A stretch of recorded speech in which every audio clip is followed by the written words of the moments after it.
Namaste one and all. Today I am going to present the details of an evaluation schedule. So how to develop an evaluation schedule.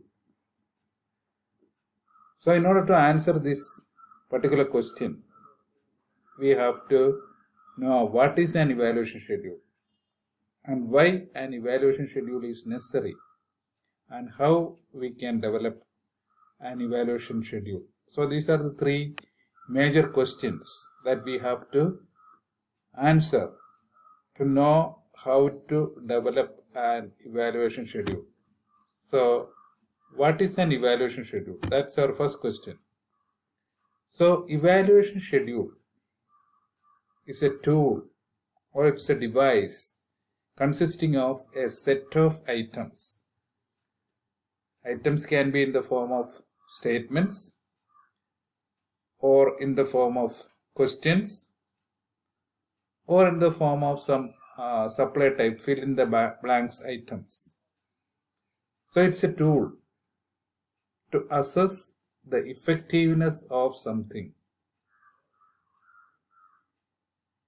Assess the effectiveness of an activity, effectiveness of a program, effectiveness of a material, a module, a book, or effectiveness of teaching, teacher evaluation schedules. Nowadays it's a hot debate about evaluating a teacher, whether students are required to evaluate a teacher or is there is any ethical condition, ethical issues in doing so. So students should prepare their own schedule to evaluate their teacher or evaluate their class, the class of others, or a teacher can develop a schedule and distribute to students to evaluate the teacher or the program. So such a tool, such a device is called an evaluation schedule to evaluate some activity like teaching or a training or an entire program, a course, or some prepared materials. And it consists of sequentially arranged specific items. So there are no general items. The item shall be specific to different areas of the, say for example, if teaching, specify on the specific areas of teaching such as introduction, development, evaluation, etc. And it usually administered at the end of a session or a end of a program or a finished material. When a textbook or a module is prepared or a chapter is finalized, then an evaluation schedule shall be given along with the material, or at the end of a class, or at the end of a course, or towards the end of a program. So usually these are the points where the evaluation schedules are used. So why an evaluation schedule? That's another major question which exposes the significance of an evaluation schedule. So an evaluation schedule is meant to gather systematic feedback. So we are usually collecting feedback towards the end of, say for example, if you are conducting a training program or a one-day seminar or something like that, or a workshop. So towards the end of this program, we will collect some feedback. Normally, it is in the form of a reflection. But an evaluation schedule is not like a reflection, but it is specific and systematic. So it is specific to different components of the training or different elements in the material. And such a schedule, the significance of such a schedule is that it helps for comprehensive evaluation. Comprehensive evaluation of the program, comprehensive evaluation of the activity, of the module or textbook, whatever it is. And it should keep anonymity.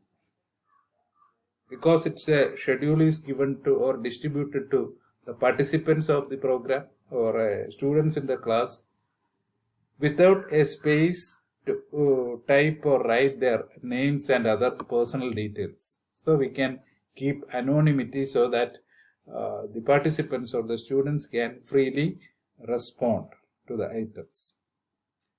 And such an evaluation schedule is essential for improvement of the program or a textbook or a module or teaching in any of such cases. So that's the significance of an evaluation schedule. It's meant for improvement, so that it on the basis of the comprehensive feedback given by it. Then how to develop an evaluation schedule? So that's a major share of the today's target of today's presentation. How to develop an evaluation schedule? What all things should be considered while developing an evaluation schedule? So first of all, we have to identify the areas. So which all areas shall be taken for developing an evaluation schedule, and determine the nature of items.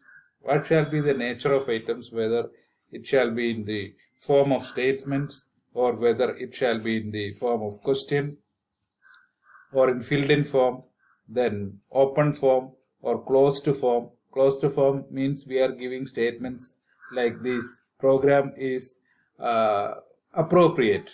Then we give option yes or no. So it's closed type.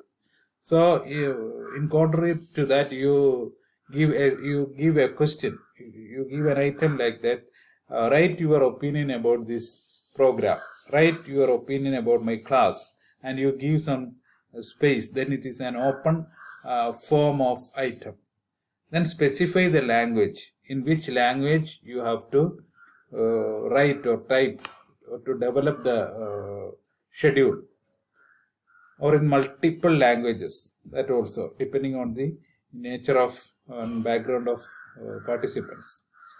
Then writing or developing the items, the actual writing, what all things in the form of statement or question or in other forms, the actual writing or actual developing of the items. Then organizing the items in appropriate order. Then you have to prepare a set of instructions how to deal with this schedule, what you are expected to do with this schedule. So these are some steps in developing an evaluation schedule. So identify the areas, what are the major areas to be included in the schedule, and determine the nature of items, specify the language, writing or developing the items, arranging, organizing, and prepare instruction for the item. So see a few examples for areas in evaluation schedule for a training program. So if you are trying to evaluate a training program, these areas shall be considered as some examples for that. Duration of training. So whether this duration of training is adequate or inadequate, or you can give option like that, or you can give fill in the blanks type or open type. So the type you can determine. What about the duration of the training? Then mode of training.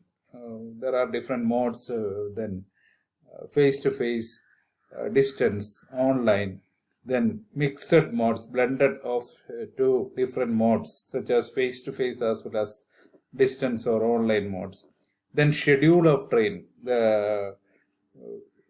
When this training program is actually scheduled for, say for example, the training for teachers, if their training is scheduled at the beginning of an academic year, say for example the first week of June, usually schools are reopening except for this year on the first week of June. When this training is scheduled on such a period, such a time of the year, so regarding the schedule, whether it is appropriate or not, then the sessions, the duration of sessions, number of sessions, whether all these are required or these are additional sessions or session with more duration required, such kind of items you can include it.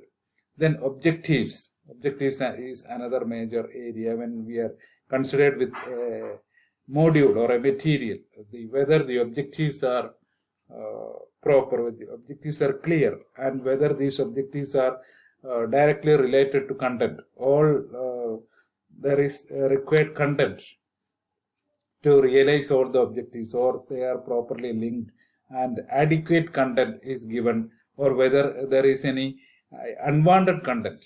Because if you are giving some in-service training, the participant shall be familiar with so many content. They have so much experience. So many content we provide through the training may not be required for them because they are already experienced. So whether the content is essential content or the significant content that they receive, or unwanted content, or they require more content.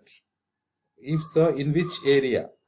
Then what about the nature of activities? Whether the activities are interesting, whether the activities are beneficial for their day-to-day practice, etc.